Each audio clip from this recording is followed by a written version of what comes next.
Ladies and gentlemen, boys and girls, bruisers, cruisers, and sputum oozers, welcome along to the Joe Spivey YouTube channel, where we discuss books and little else. And welcome to what will be for you guys a Saturday TBR, but such is the extent to which that I can toy with time. I myself am speaking or coming to you on a Friday afternoon. That is because by the time you are watching this fine presentation of Joseph Edward, I shall be on my way to Derbyshire as fast as motorised petroleum can carry me. The Grand Viceroy Spivey has deigned to collect young Joseph and take me to his leafy abode over in the Peak District. So I'll be another week in Derbyshire, but I thought just before I hot-footed it across the country, across the Pennines, I would give you something of a November TBR. And I've just remembered, just in the back of my mind, there is a whole selection of books that are suddenly not by my side.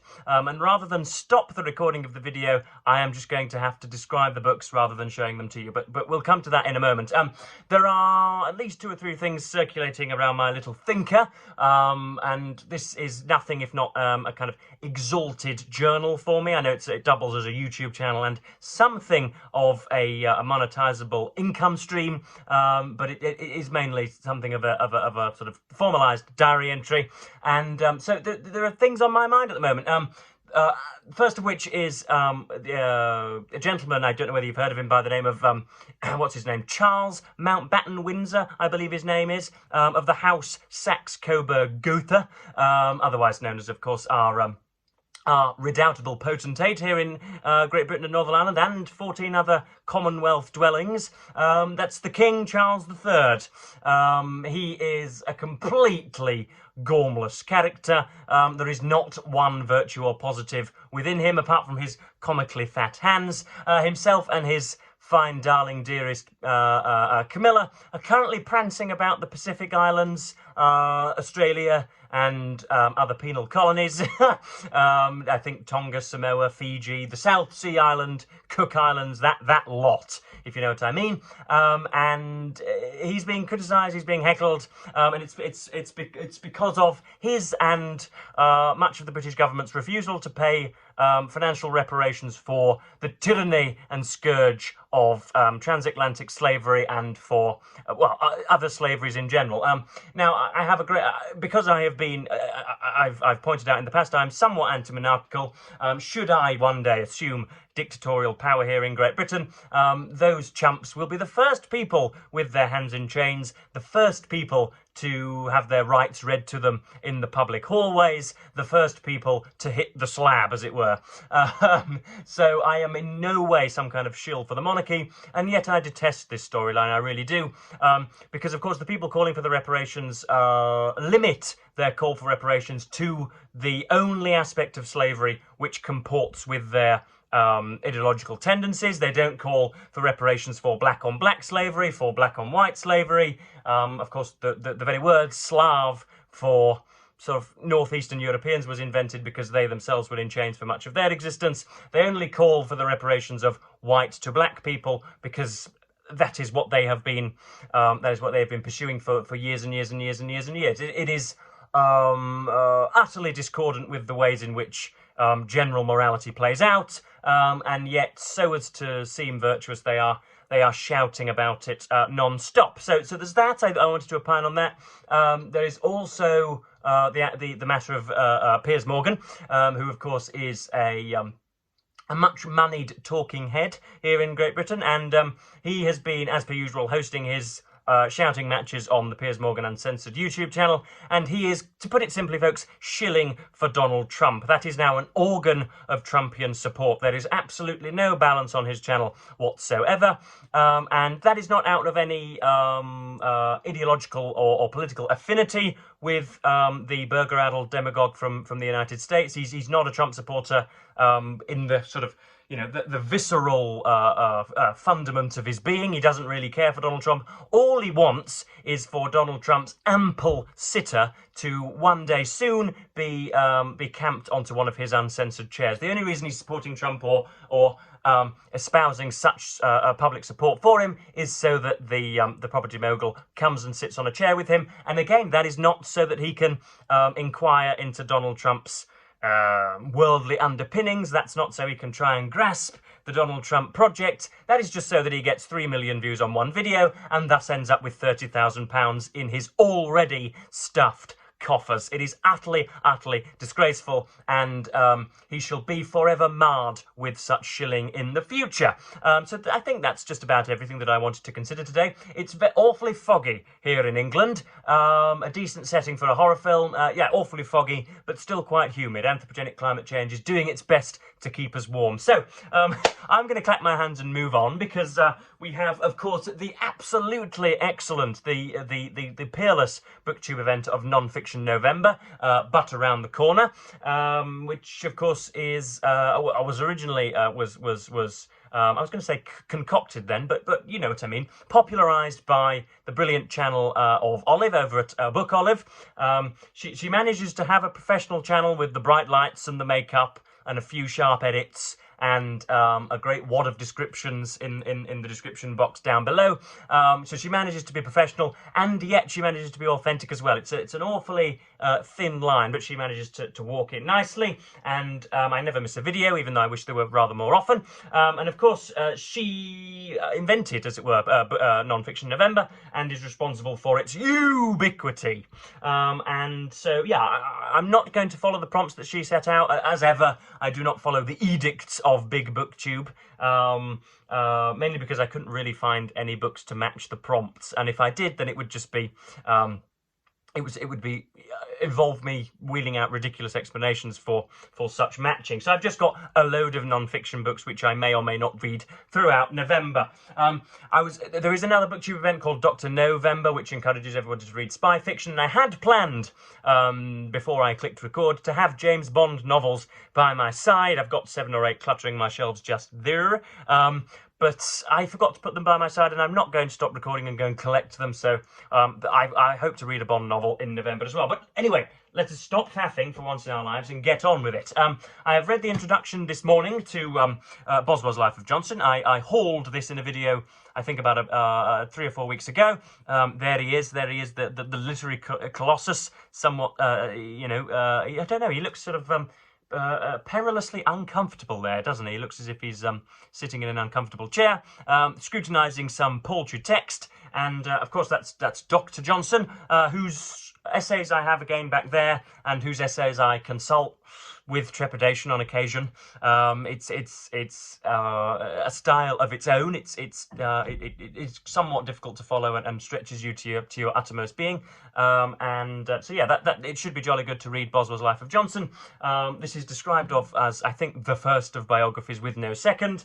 But it should be jolly fun. The introduction was by, I think his name was Pat Rogers, was it? Yes, it was, and it's edited by R.W. Chapman. And again, any keen-eyed subscribers will note that is the cover head of my channel. I wanted somebody reading in a concentrated manner, and Dr. Johnson's pictures was the only one I could find. So yes, I'm looking forward to getting through this. It's very, very, very, very, very large and excessive, and runs to north of 1,200 pages, I do believe. So that'll be something of an early project, perhaps. As I say, I've read the intro. I think I'm probably going to have to wait, being the kind of pedant that I am. I'll wait until November before I start reading it. Again, these are just random picks that I'm either recommending to you or things that I indeed might get round to. We have This Country of Ours by H.E. Marshall. Now, this I think is a children's book, but it talks about the birth of America, the advent and eventual hegemony of the American landmass, the 3rd billion strong American landmass, and their presidents and their times and their difficulties and their striations and all sorts. So yeah, given that we are, as the patron and pariah of BookTube, Steve Donoghue, is fond of saying, we are witnessing the systemic collapse of American constitutional democracy and the rest of it, or constitutional republicanism and the rest of it. This would probably be a decent time to avail myself of some of the primary documents, and I already know bits and bobs about the 13 colonies and bits and bobs about the kind of the golden age, or the jazz age. I know bits and bobs about it. I know about George III and him handing things over, and the Boston Tea Party, and the Mayflower ship in 1619 or 1620. I know the basic bullet points, but I haven't the foggiest on the details. And given that you know, it is American money which stabilizes the world economy, and that I am probably a stone's throw away from either an American military base or an American intelligence base, I need to know how they indeed got going. So this is H.E. Marshall, and it's going to be information-based reading, because it's not going to, I shouldn't think anyway that it's going, I might as well advertise my prejudice, I shouldn't think that it's going to have any stylistic turns. I don't think it's going to be a pleasant to read. I should think it's something of a textbook, but who knows? Who knows? This Country of Ours by H.E. Marshall. Again, something I've hauled and shown you recently. This is Richard Ellmann's biography of Oscar Wilde. Now, of course, despite being, what shall we say, frondully similar to Mr. Oscar Wilde, despite being aesthetically rather similar, in a sense we have the same hair. We are walking, talking, bloviating advertisements for McDonald's and her empire. But yes, apart from that, I don't really like Oscar Wilde at all. From what I hear, he was sort of really tetchy and not somebody you would necessarily like to have spent dinner time with, even though he was supposed to be a great conversationalist. He strikes me as somebody difficult, somebody unnecessarily difficult, at a time, unfortunately, when homosexuality was outlawed and you were made something of a pariah for dawdling about with other gentlemen, at a time when that was very much at the upper front, at the forefront of people's minds. He was dallying about like no tomorrow, and from what I hear, making the lives of, as it were, less famous and ordinary homosexuals in Britain much more difficult anyway. It is said that he could have handled his prosecution a little bit better, and on top of that, I'm not a great fan of the books or the plays either. And yet I'm said that this is a particularly fine biography. There we have him, not as beautiful as he is supposed to have been. I'm sorry, folks, but that's an ugly chap on the front there. And then we've got him sort of, what should we say, a little more delicately on the back there, poncing about in a cloak and hat. So yes, that's Ellmann's biography. There is a wonderful inside page here, and yeah, there's plenty of pictures in here as well. Should we flick to some? I think we shall. What have we got there? Oh, there is Wilde in costume as Salome. So there he is, a cross-dresser, a transvestite as they used to be called. Lord knows what the sobriquet is now. There we have him, remarkably similar to Stephen Fry, isn't he? There we have him posing for the photographer, and then we have the Marquis of Queensberry, with whom Wilde was, I think, in constant cahoots, it might be said. And so, what have we got next? We've got Antony Fraser's biography of Cromwell, our Chief of Men. I think this is the second of a trilogy, I think, which means that it's probably not going to be our Chief of Men. Oh, there is no mention of another. So this maybe is the full soup to nuts full biography. Maybe, I'm not sure. This runs to, again, 700 pages.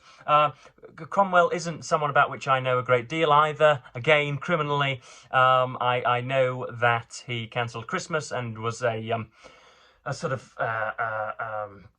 bona fide Calvinist and something of a capital P Puritan, somebody who wanted to outlaw fun and all of this, but again, those are superficial takeaways from what I'm sure is a very, very complicated historical figure. So that's, yeah, Antony Fraser in an attractive gold cover. I'm sure you'll agree. Look at it, shimmering in the limited light here of the Easter Riding of Yorkshire. Never read anything by Antony Fraser before. I'm told that this is jolly fantastic, so I don't doubt I'll get to it. Next up we have, this is a book by Stephen Kershaw. This is The Roman Empire, Rise and Fall, a slim thing considering the subject matter it peruses. Of course, the famous Rise and Fall by Gibbon is yet to hunker down in my boudoir. I shall pounce upon it the moment I see it in bookshelves for less than 15 sterling or whatever. But yes, this is Kershaw's The Roman Empire, and again, shoddy knowledge of the Roman Empire on my part, folks, I have to say, considering it bequeathed so much to us now, and considering its fingerprints are all over our current society, I know embarrassingly little of it. I know bits about bits about Julius Caesar and bits about Cicero and bits about the Rubicon. But that was the fall of the Roman Republic and the making of the empire. I don't know much about Nero, and was Catullus a figure in Roman times as well? You can see I am sounding every bit like the kind of caffeine-addled Zoomers whom I putatively hate. So I need to brush up on this stuff, don't I? So we have, Kershaw's The Roman Empire, which runs to, what's this? 400 pages, believe it or not. I thought it was quite thin, but we've got, I've got a map. I've got a map to show you. There we have the British Isles there on the corner, and then we've got continental Europe besieged by the toga-donning emperors. Obviously it spanned from north to south and east to west. It was the largest thing known to man, I do believe. Next up, we have a biography of Antony Trollope by Victoria Glendinning. How many N's can you squeeze into a surname? And her answer is 4. You can squeeze 4 N's into a surname. So this is a biography of Antony Trollope. One of my favourite Victorians, my favourite male Victorian. Of course, I reserve a special place in blissful heaven for Mary Ann Evans, George Eliot, but I've read a biography of her, and so I need to get on to Trollope. I've read his own biography, but that was somewhat... I'm going to struggle for adjectives this late on in the video, because Joseph is rather tired, believe it or not, today, folks.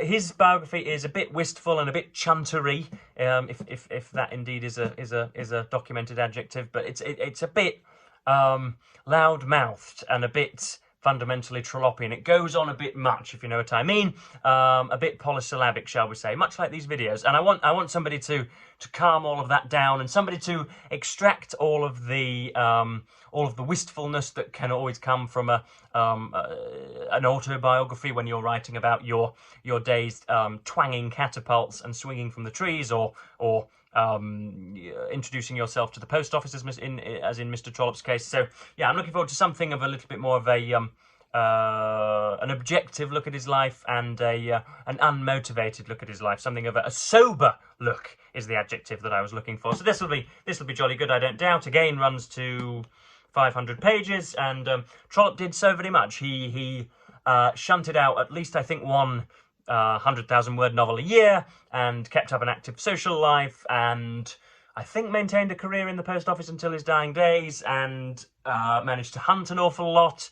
And so, yeah, he lived a full life, and so I'm looking forward to seeing it documented. This next one is something of a bibliophilic curiosity more than anything else.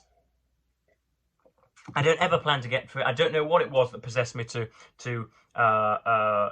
bring this into my collection, but this is A History of the 20th Century, Volume 1, 1900 to 33, by Martin Gilbert. Now, just how it is that you can get every single sneeze, every single cartwheel, every single emptied yoghurt pot, every single rabbit race, every single scampering up a drain pipe, every single sporting event, every single election, every single day of the multifaceted 20th century. How you can condense that to sort of 500 pages, I just don't know. There will have been a front cover to this, but I have obviously disposed of it, and there seems to be some Spivanian detritus on there as well. How pleasant. But this is, Martin Gilbert, History of the 20th Century.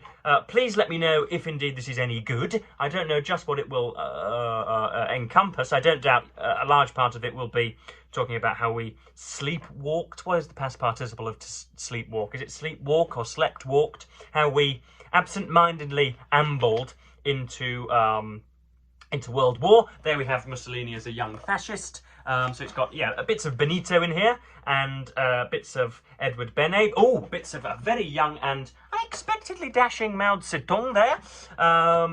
Lord rot his soul. We have Franklin D. Roosevelt there, either stretching out or offering an arm to a besotted crowd. What else have we got? Mustafa Kemal Ataturk. If indeed you know Mustafa Ataturk, or knew who he was, or what you would think of my butchering his surname, then please do let me know in the comments. Oh, we've got President Hindenburg, rather, and Adolf Hitler. We have what looks to be, is that Lenin and Stalin as well? Stalin in Moscow with Kamenev, Rykov, and Zinoviev in the early 20s. There he is. You can see the genocidal tendencies brewing beneath that fine Russian cap. Then we've got Berlin and Hitler's Triumph. These pictures are bloody good, aren't they? So yes, believe it or not, that is History of the 20th Century, the first third by Martin Gilbert. Two more, folks, just hang on in there. We've got one that I certainly will be reading. This is The Sports Gene. This will be a reread for me. I read it many years ago. I can't quite remember. Of course, it's not being annotated because I didn't read critically with a pencil in my hand back then. But yes, I have read this before, and it discusses the extent to which genetics plays a part in sporting brilliance, and how very often it seems as if the best archers and cricketers and NFL players and boxers and weightlifters and rowers were simply almost born to play the sport, and how most mere mortals, most people destined to perform menial tasks can try as hard as they jolly well like, but they will never be, gilded mastheads of their sport, and yet some people were essentially born to do it, and that's what Epstein covers here.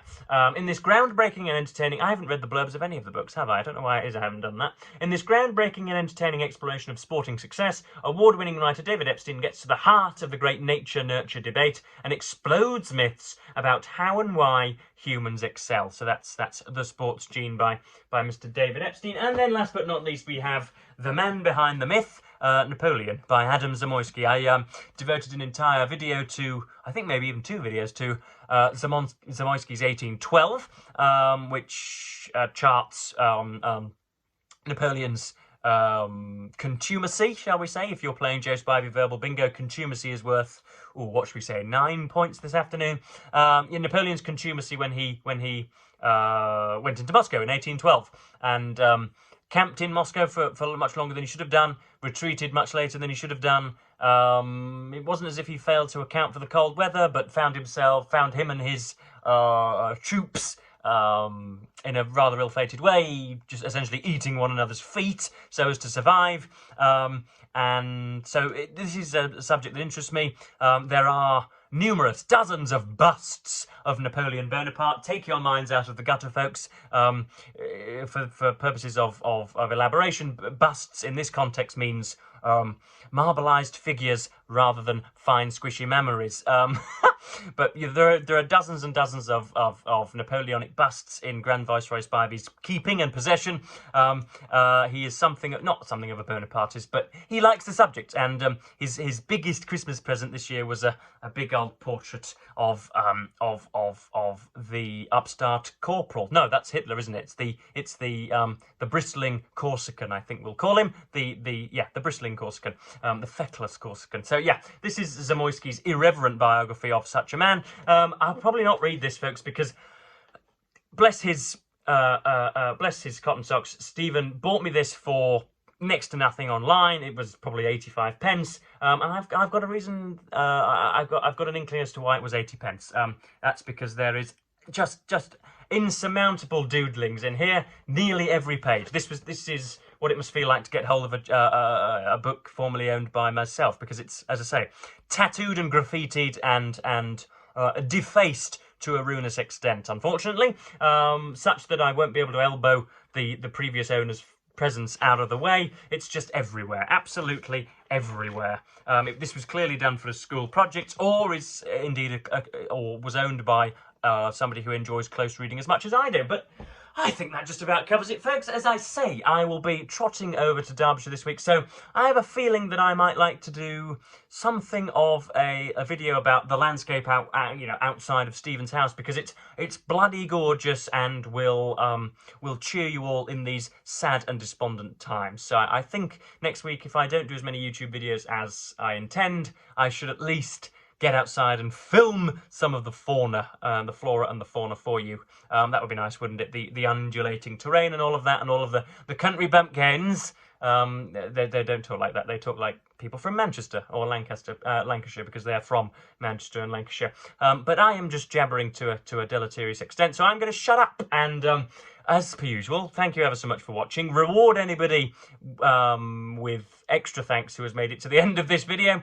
And as per usual, BookTube, say goodbye.